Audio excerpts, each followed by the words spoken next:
Chief minister Revanth Reddy साहब ने जिस जबान में बात की है, जिस अंदाज में बात की है, सुनकर बड़ा अफसोस हुआ।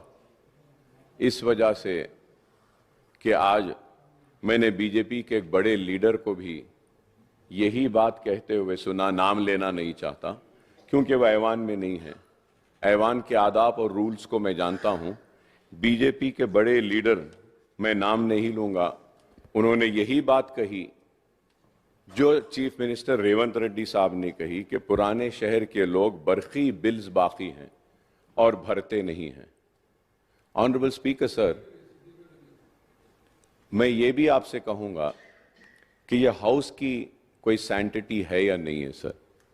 अगर है तो in the second Telangana legislative assembly last session of August, I had raised a question and I had asked कि बार बार बीजेपी से, दूसरों से इल्जाम लगता है कि पुराने शहर में बरखी की चोरी है, तो उसके ऊपर government, the government of that day tabled the statement stating that कि पुराने शहर में बरखी की चोरी नहीं है।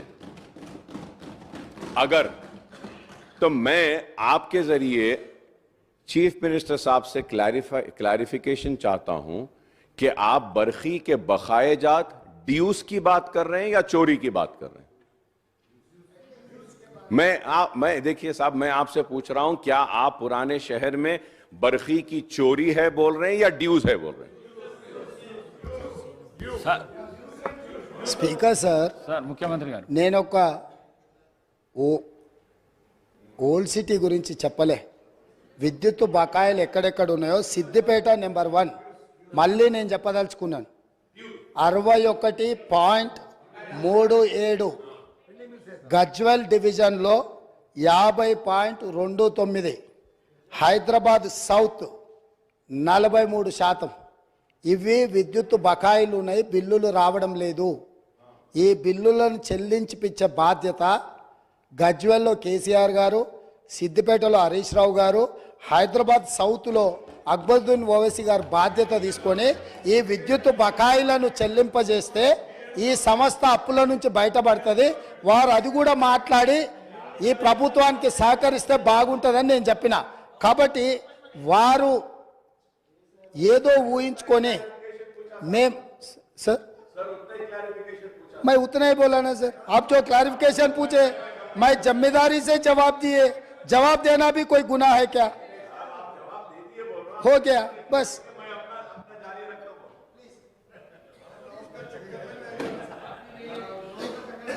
Thank you sir.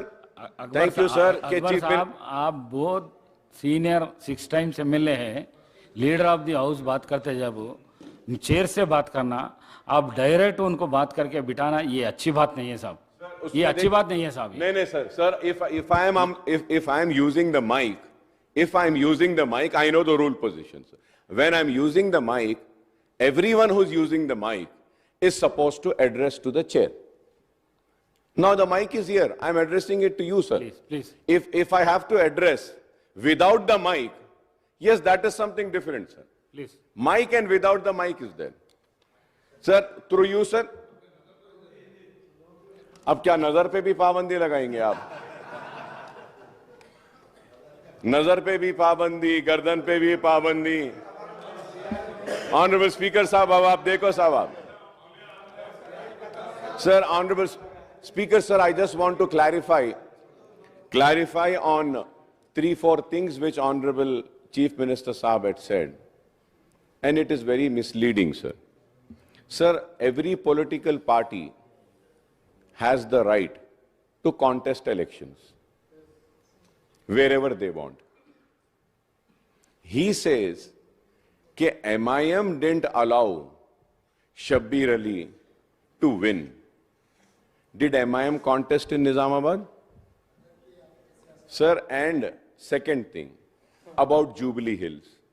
Sir, Jubilee Hills, we have corporators there, and we have earlier also contested. This time also we contested.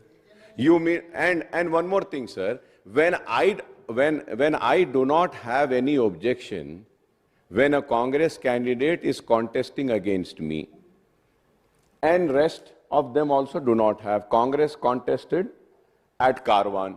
Congress gave a ticket to a Muslim. So I should say that कि आप जो है सो हमारे मुसलमान को जीतने नहीं दिए. What an immature talk, sir.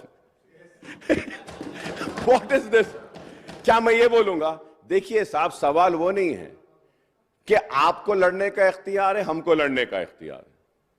अब हम जहां से लड़े आप बोलेंगे कि नहीं आप वहां से नहीं लड़ना. Sir, I am not a minority cell of any party. I am a Majlis Ittihadul Muslimin. So my party has the right to take my own decision as your party has the right to take your decisions. How can you say that? How can you say that? Speaker sir, Please. Akbaruddin Owaisi साहब ने फिर मुद्दे को दूसरे रास्ता में ले जाने के लिए कोशिश कर रहे हैं. मैं बोला मैं जिम्मेदारी से आप जो सवाल किए वो सवाल को मैं फिर जवाब देना पड़ रहा. 2014 में जुबली हिल्स से एमआईएम चुनाव लड़ा था जब नवीन यादव को टिकट दिए थे. 2018 में एमआईएम जुबली हिल्स से चुनाव नहीं लड़ा. वही नवीन यादव इंडिपेंडेंट चुनाव लड़े तो पार्टी से बर्खास्त कर दी. अभी 2023 में हम लोग एक जाने माने खिलाड़ी, हिंदुस्तान का नाम दुनिया में रोशन किए ऐसे खिलाड़ी अजहरुद्दीन को हम एक माइनॉरिटी रिप्रेजेंटेशन इस सभा में ले आने के लिए हम कोशिश किए, मगर वहां पर दूसरे एमआईएम माइनॉरिटी कैंडिडेट को चुनाव लड़वा के अजहरुद्दीन साहब को हरा दिए. मैं इतने कहा, मैं कुछ इल्जाम नहीं रखा, मैं कुछ मदद नहीं मांगा. जो फैक्ट्स एंड फिगर से मैं इस सभा और नेता के सामने, क्योंकि अध्यक्ष असदुद्दीन ओवैसी साहब अध्यक्ष ने फाइनल फैसला करते, तो इसीलिए मेरा दोस्त से मेरा गुजारिश है, जब हम लोग कोशिश कर रहे हैं माइनॉरिटी रिप्रेजेंटेशन इस हाउस में लाने के लिए, तब आप ये अजहरुद्दीन को हरा दिए. इनके दोस्त चंद्रशेखर राव ने शबीर अली साहब को कामारेड्डी में हराने के लिए, अगर चंद्रशेखर राव को दूसरे सीट से लड़ना है तो सिद्दीपेट है बगल में, उसके बगल में उनके बेटा का सिरसिल्ला भी है. दो बेटा का और दामाद का छोड़कर वो गया कामारेड्डी. तो इन लोगों का नीयत कैसा है, बस वो नीयत साफ नहीं है बोल के मैं दिखाना चाह रहा हूं सर, इतना ही है.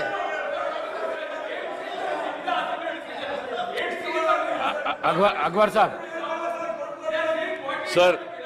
Sir, my humble request to you is that, sir, let me complete what I have to say, sir.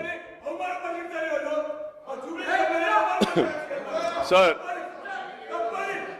let me just complete what I have to say, sir. Please. Sir, now the question arises, I really don't understand. He's such a senior person and Almighty has blessed him with such a big chair in spite of having a political career, started from ABVP, then TRS, then BJP, and then Congress, then also RSS. He should be more matured because he's gone everywhere here and there and he's got experience of being everywhere. And he talks like this. It is so sad, sir. Sir, it is, no, sir, let me complete, sir. Sir, I request. CM garu MIM party के बारे में अगर बोलना शुरू किए तो आगे आपको भी बहुत दिक्कत हो जाएंगे. आप लोग नादेंद्र भास्कर राव से दोस्ती किए, आप लोग एनटीआर से दोस्ती किए, आप लोग चंद्रबाबू नायडू से दोस्ती किए, आप लोग राजशेखर रेड्डी साहब से दोस्ती किए, उसके बाद आप लोग किरण कुमार रेड्डी से दोस्ती किए, दुश्मनी किए, उसके बाद केसीआर से भी दोस्ती किए. नादेंद्र भास्कर राव से लेकर जिस दिन नादेंद्र भास्कर राव तेलुगुदेशम पार्टी को तोड़ने के लिए जब कोशिश किए, कौन साथ में थे सर? ये हिस्ट्री है. अगर अकबर साहब नहीं बोले तो हम बोल सकते, हम भी राजनीति में हैं. किसी के ऊपर इल्जाम लगाना आसान है, मगर जवाब देना जिम्मेदारी से देना पड़ता है। यहाँ पर चर्चा आप किधर किधर कहाँ कहाँ अलायंस किए, हम किधर किधर घूम के हैं, ये सब सारे चर्चा करने के लिए नहीं है। यहाँ पर चर्चा है व्हाइट पेपर ऑफ एनर्जी, इसके बारे में आप जो बोलना है तो बोलो। अगर एक दिन चर्चा करना है केसीआर साहब ने किधर किधर घूम के आए, कांग्रेस में कब था और नायडू पार्टी में टीडीपी में कब था, फिर कांग्रेस में कब आया, फिर कांग्रेस से अलायंस कब किए, फिर चंद्रबाबू नायडू से अलायंस कब किए, फिर बीजेपी से अलायंस कब किए, फिर खुद का पार्टी कब बनाया, ये सब सारे एक दिन पूरा आप अगर मौका दिए तो कौन कौन कहां कहां घूम के आए सबके बारे में चर्चा करने के लिए हम तैयार है। अगर आप कभी मौका दिए तो उसी के ऊपर एक दिन पूरा दिन हम चर्चा करेंगे। Speaker sir,